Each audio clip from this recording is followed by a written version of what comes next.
இசைமதி வலையிலே பார்த்து கொண்டிருக்கிற அனைத்து உறவுகளுக்கும் வணக்கம். நான் உங்கள் இசைமதி வாணன்.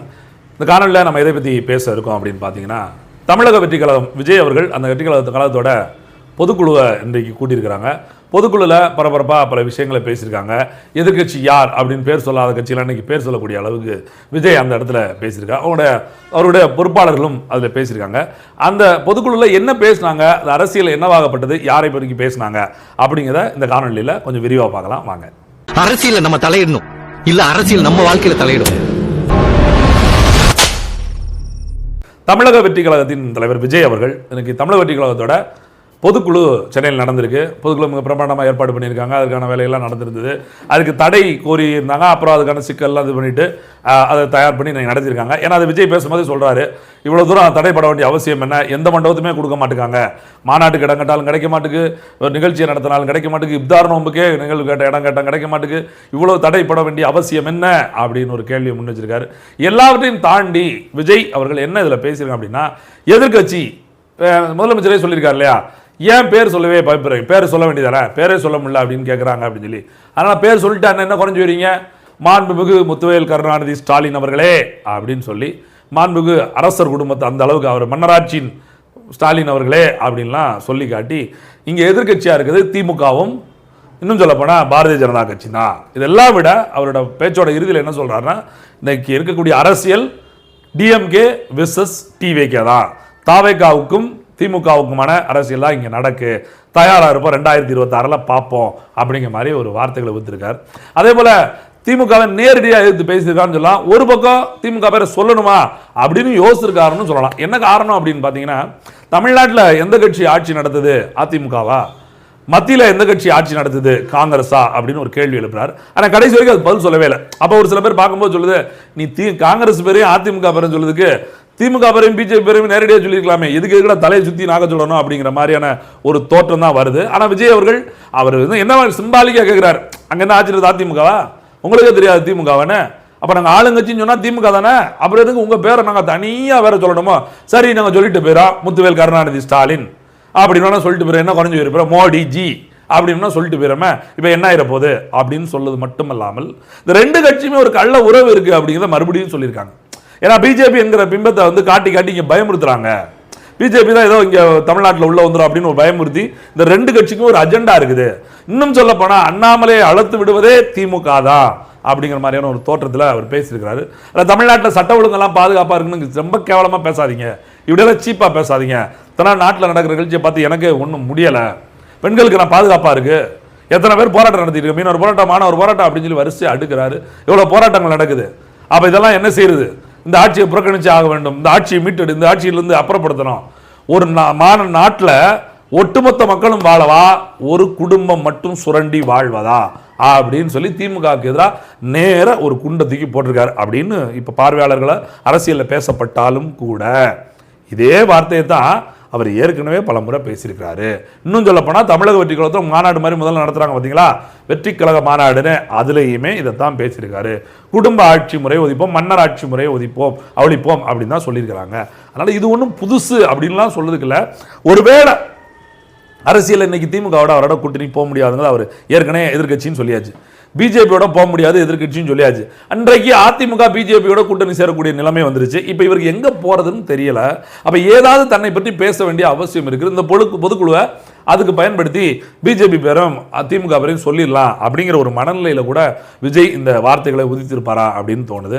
இதெல்லாம் விட அவருடைய கட்சியில் பேசின ஆதவர்ஜுன், புஷி ஆனந்த், இவங்கெல்லாம் நிறைய பேசுகிறாங்க.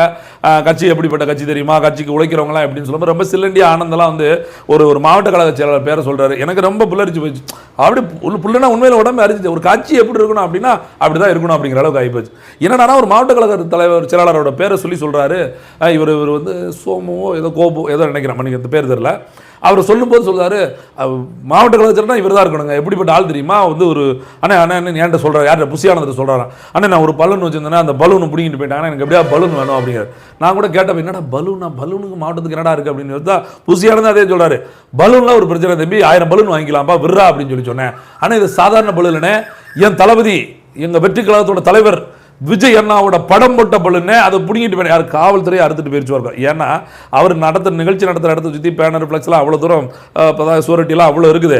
ஆனால் அந்த பலூன் போயிடுச்சு, அவனு வருத்தப்படி எனக்கு வேணும்னாராம். அப்பயும் சொன்னாராம் புசி ஆனது, விடுதம்பி நம்ம தான் வக்கீல் இருக்காங்களா பார்த்து, இல்லைன்னா என் தலைவர் போட்ட படம் போட்ட அந்த பலூன் எனக்கு இன்னைக்கே வேணும்னா அப்படி உணர்வு இல்லாமண்டா என் மாவட்ட செயலாளர் அப்படின்னு எனக்கு புல்லரிச்சு போயிடுச்சு. அடா பாவியா, நான் கூட ஏதோ மக்கள் பிரச்சனையில் இல்லை மக்கள் பிரச்சனை பற்றி பேசுகிற போது ஒரு மாநில பொறுப்பாளர் கூட விடுதம்பி அப்படி பார்த்துக்கலாம்னா, இல்லை மக்களுக்காக நான் தொடர்ச்சியாக நிற்பம்னே, எனக்கு கட்சி விட்டு வெளியே இருந்தாலும் பரவாயில்ல, எனக்கு பொறுப்பு கொடுக்கலாம்னு பரவாயில்ல, நான் நிற்பம்னே அப்படின்னு சொல்லியிருப்பான், கட்சியை நேசிச்சிருப்பான்னு பார்த்தா தலைவர் விஜயோட படம் போட்ட பலூன் எப்படியாவது வேணும். டேய், இது சின்ன பிள்ளை அழுகிற வேலை. பலூன் வேணும், பம்பரம் வேணும், இந்த கடைசியில் மிட்டாய் சுப்பம்ல அதெல்லாம் வேணும்னு கேட்குறது யாரு? இந்த பஞ்சு மிட்டாய், குருவிரெட்டி, இந்த காமெடியெல்லாம் முடிஞ்சிருச்சு. இவங்களுக்கு என்னமோ மாவட்ட செயலாளரே இப்போ பலூனுக்கு ஆசைப்பட்டு இருந்தாலும் அப்புறம் கீழே உள்ளவங்க நிலைமை நினைச்சு பாருங்க.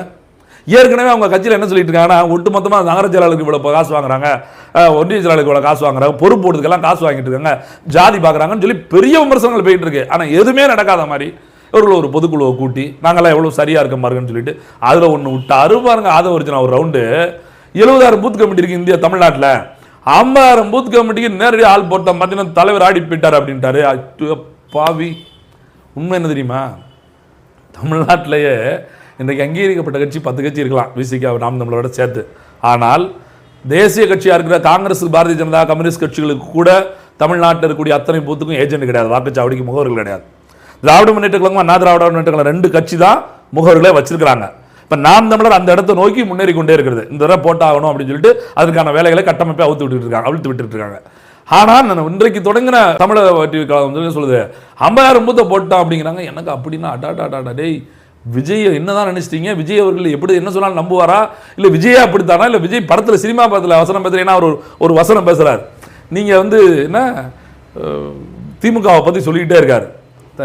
நான் வெறும் காற்று கிடையாது, நீங்கள் அணை போடுறதுக்கு ஆறு காற்று, அது சாதா காத்துல புயல் காத்து அப்படிங்கிறது. இது என்ன சினிமா படத்தில் வசனம் அவரே சொல்லிடுறாரு. ஒரு படத்தில் நாங்கள் லியோங்கன்னு தேடுவோம்னு சொல்லி சினிமா வசனத்தில் அவரே சொல்லி காட்டுறாரு.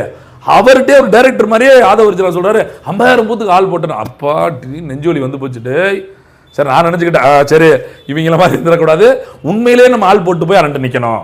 ஏன்னா நம்மளும் அண்ணன் போய் எனக்கு தென்காசி மாவட்டம் வாசல் சட்டமன்ற 276 பூத்துனேன் போட்டோம்னே அது ஆனால் ஒன்றா போட்டாச்சுனே ஒரு பேர் தானே இந்தானே 500 பேர் அப்படிலாம் எழுதி கொடுத்துடக்கூடாது. சரியாக பூத்தது அந்த பூத்துக்கு உட்பட்டவர்களா அவன் தான் வேலை செய்ய போகிறானா அப்படின்னு பார்த்து போடணுங்கிறத இன்னொரு தடவை நான் படிச்சுக்கிறேன். இந்த இவங்களோட பேச்சிலேருந்து நம்ம இன்னொரு தடவை படிச்சு நம்ம அண்ணனை ஏமாத்திடக்கூடாது. ஏன்னா அவங்க அண்ணனா பார்க்கல, அவங்க தலைவர் ஆகிட்டாங்க. விஜய் இப்போ தலைவர் நான் சொல்லலை, அதையும் ஆதவே சொல்கிறாரு. தீர்மானம் எத்தனை தீர்மானம் போட்டுருக்கலாம், இது நான் சொல்றதே ஒரு தீர்மானம் நினைச்சுக்கோங்க.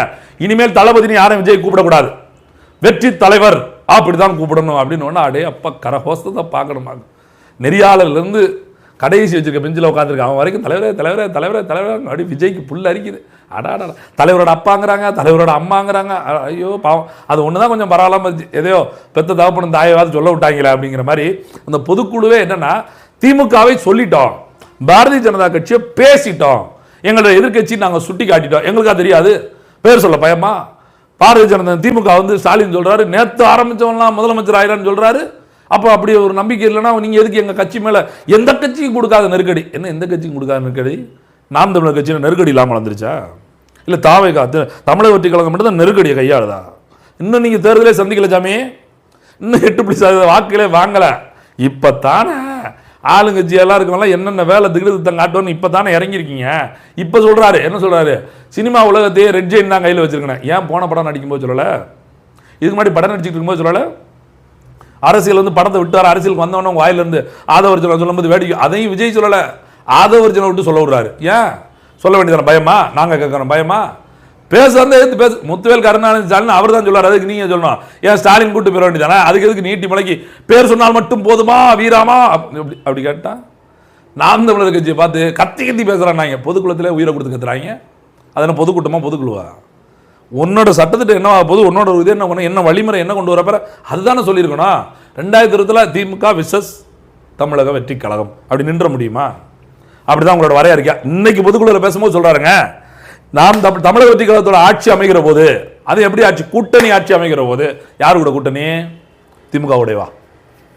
எனக்கு பார்த்தா அப்படிதான் தெரியுது. கொஞ்சம் ரொம்ப என்னடா ரொம்ப ஓவரா வடிவில் ஒருத்தர் சொல்லல, இவன் எங்கேயோ வாங்கியிருக்கான்டா. இவன் வாங்கினது தான் யாரோ இவன் ஆள் அடி வாங்கின மாதிரியே சொல்லுவான்னு சொல்லல. அது மாதிரி இப்போ என்னன்னா அதிமுக கூட்டணி வைக்கலான்னு பார்த்தாங்க, பிஜேபி போய் மண்டிடுச்சு. இது பிஜேபி சரிப்படாது, அவன் கேட்காம வேலைக்கு ஆகாது.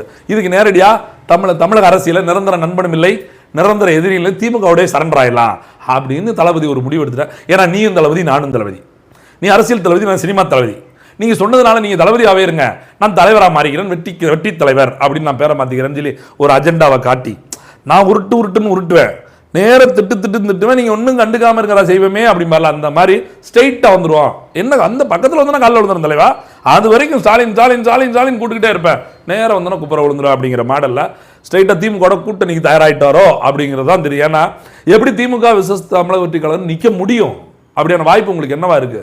உங்க கூட கூட்டணி கட்சிக்கு எந்த கட்சி இருந்தா இன்னைக்கு பேசி முடிச்சோடனே வெற்றி விடுதலை சிறுத்தைகள் கட்சி சொல்லிருச்சேன், அப்படியெல்லாம் ஒன்றும் இங்கேருந்து எங்களெல்லாம் விடுதலை சிறுத்தைகள் கட்சி திமுக வந்து பிரிக்க முடியாது, நாங்கள் ஒட்டி பிறந்த இரட்டை குழந்தைகள் அப்படின்னு யாரு செய்தி தொடர்பாளர் சொல்லிட்டாரு. ஒன்றுமே மன்னம் நாங்கள் வர மாட்டோமே, எங்களை திமுக அழிக்க பார்க்குறீங்களா, எங்களை அழிக்க முடியாது, ஒழிக்கவும் முடியாது, பிக் பாஸ்ல இருக்கோம் நாங்கள் அப்படின்னு சொல்லி விசிகா வந்து டமுக்குன்னு வெளியே வந்து விழுந்துருச்சு. என்ன செய்ய முடியும்? என்னன்னா ஒரு ஜோடனை, ஒரு தமிழக வெற்றி கழகம் என்னமோ ஒரு புதிய கட்சி அப்படியே இப்போதான் வந்து நிற்குது, நாளைக்கே ஜெயிச்சிட போகுது. அதில் ஆதவர்ஜன சொல்கிறாரு, தலைவர் வந்து ஒர்க் ஃப்ரம் ஹோம், வீட்டில் இருந்து வேலை செய்கிற ஒர்க் டு ஹோம் சொல்கிறாங்க. உட்கட்டமைப்பை நாங்கள் வலுப்படுத்திட்டு இருக்கார் தலைவர் தெரியுமா? எங்கள் தலைவர் என்ன வேலை பார்த்துட்டு இருக்கார் தெரியுமா? எங்கடா எங்கிட்ட வந்து பிகே கூட்டு வந்துட்டாங்க, அவரை கூட்டு வந்துட்டாங்க, இவரை கூட்டு வந்து சொல்றீங்க. நீங்கள் மட்டும் 3 பேரை கூட்டு வந்திருக்கீங்க, ஐபேக் டீமை வச்சிருக்கீங்க, பெண் டீமை வச்சிருக்கீங்க, அவங்கள வச்சிருக்கீங்க. 70 வருஷ கட்சி உங்களுக்கு பின்னாடி ஆள் இருக்கும்போது நேற்று பிறந்த கட்சி எங்களுக்கு பின்னாடி ஆள் வேண்டாமா? நாங்களும் கார்பரேட்டை கூப்பிட்டு அதை என்ன பாருங்க, 70 வருஷ கட்சி மானங்கட்ட வேலை நீயே வச்சிருக்க, நான் நேற்று பிறந்தா என் அஜெண்டா பாடுறா, என் கொள்கை தாண்டா, நான் நேர்மையா அடிக்கிறேன், எனக்கு யாருமே திட்டத்துக்கு ஆளே கிடையாதுடா, என்கிட்ட திட்டம் இருக்குடா அப்படின்னு சொல்ல முடியல. நீங்க வச்சிருக்கீங்களா, நானும் வச்சிருக்கேன், நான் வச்சிருக்கீங்களா, நீங்களும் வச்சிருக்கோம். இதுவா அரசியல்? இல்லை இதுவா மக்களுக்கான அரசியலை கொண்டு போய் சேர்க்கும்? சொல்லுங்க பாப்போம். மக்கள்கிட்ட வரல யாரு ஆதரவு, நாங்கள் மக்கள்கிட்ட தலைமை வரல, 20% வாக்கு மக்கள்கிட்ட மட்டும் வந்துட்டாருன்னு வச்சுக்கோங்க, வெற்றி எங்களுக்கு. மக்கள்கிட்ட வராமல் 20% வாக்கு யார் சொன்னது? தனிச்சு நின்றுமா விஜய் வெற்றி கழகம்? இல்லை இந்த திமுக கழகங்களோட அதிமுகவோட பிஜேபி காங்கிரஸோட கூட்டணி இல்லைன்னு சொல்ல முடியுமா? இல்லையே. அப்புறம் என்ன வீராபை என்ன? அப்போ இப்போ வேறு வழி இல்லாமல் எல்லா கதவும் அடைக்கப்பட்டுருச்சு. அப்போ எதை என்ன கூட்டணிக்கு எப்படி தயார் பண்ணலாம்? ஒரு சில்லறையை செதறி விடுவோம். நேராக பேசிட்டாரு, என்ன ரொம்ப பேசுகிற, பேசாதீங்க தலைவா, அப்படி இல்லை தலைவா அப்படின்னு பேச வரவங்கள்ட்ட பேசிடலாமா? இவர் ரொம்ப பேசுகிறாரு திமுக அப்படின்னு அதிமுக திருப்பி கூப்பிடுமா? இல்லை நீங்கள் பிஜேபி வேணான்னு சொன்னால் சேர்த்துக்குறாங்களா? இல்லை வேறு எவனாவது நம்மகிட்ட வந்து சேர்ந்துட மாட்டாங்களா? அப்படிங்கிற ஒரு நப்பாசில் இன்றைக்கி பொதுக்குழுவில் இருக்கிற தொண்டர்களுக்கு உற்சாகப்படுத்துகிற மாதிரி ஒரு சில வார்த்தைகளை விஜய் அள்ளி விட்டுருக்காரு. அது அவருக்கு வெற்றியை கொடுக்குமா, அரசியலில் மண்ணை கவுமா? வெற்றி கழகத்தோட வெற்றி தலைவர் ஆகலாம் விஜய், நான் அரசியலில் வெற்றி ஆவாரா அப்படிங்கிறத பொறுத்திருந்து தான் பார்க்கலாம்.